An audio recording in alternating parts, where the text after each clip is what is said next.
ನಮಸ್ಕಾರ. ನಿಮ್ಮ ಮನೆ ಎಲ್ಲಿ ಇದೆ? ನಮ್ಮ ಮನೆ ಬೆಲಂದೂರಲ್ಲಿ ಇದೆ. ನಿಮ್ಮ ಮನೆಗೆ ರೆಂಟ್ ಎಷ್ಟು? ನಮ್ಮ ಮನೆಗೆ ರೆಂಟ್ 40,000. ಅವ್ರಿಗೆ ಯಾರು?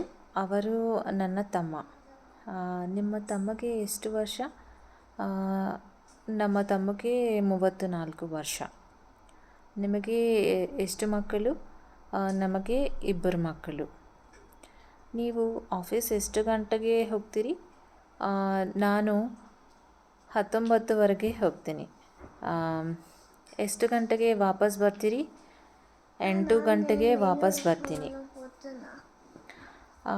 ನಾಳೆ ಬೆಳಗ್ಗೆ ಕ್ಲಾಸ್ ಇದೆಯಾ? ಹೌದು, ಕ್ಲಾಸ್ ಇದೆ. ಹೌದಾ? ಎಷ್ಟು ಗಂಟೆಗೆ? 11 ಗಂಟೆಗೆ. ಸರಿ, ಶುಭರಾತ್ರಿ. ನಾಳೆ ಸಿಗೋಣ.